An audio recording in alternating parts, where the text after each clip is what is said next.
failed the test. Failing unit tests using panic is not a good thing.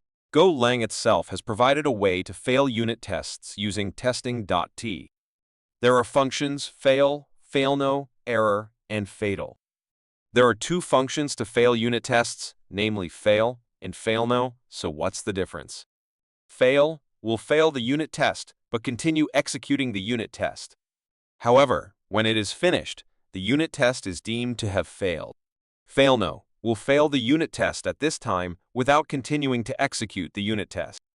Besides fail and failno, there are also error. In fatal, the error function is more like logging, printing errors. But after logging the error, it will automatically call the fail function, resulting in the unit test being considered failed. However, because it only calls fail, it means the unit test execution will continue to run until it finishes. Fatal is similar to error, only after logging the error. It calls failno, causing the unit test to stop executing.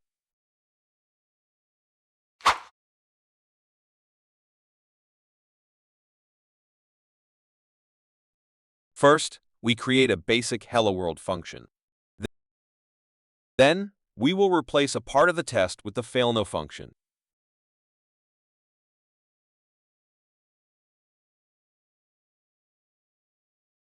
If the output does not match the expected result, the t.failno method is used to stop execution and indicate that the test has failed. Let's try it now.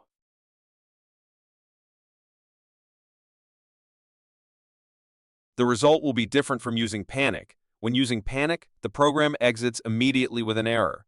But when using failno, it just notifies that the test has failed. Next, let's try using the fatal function. This function tests the input James by calling to.heyworld.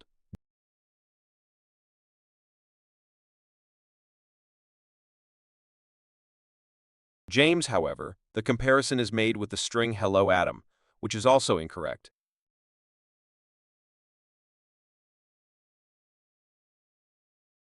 Let's run the test now. The result is that if the test fails, the execution not only stops, but an error message is displayed. Result wrong. Must be hello James. The t.fatal function halts execution and logs the failure. Finally, we will test using the error function. This function tests the input Darren, but again compares the result with hello Davis, which is incorrect. Let's run the test now. The result is that if the test fails, an error message will be recorded, result wrong. Must be hello Darren, but unlike t.fatal or t.failno, the execution does not stop immediately. This allows other tests within the function to continue running. Assertion: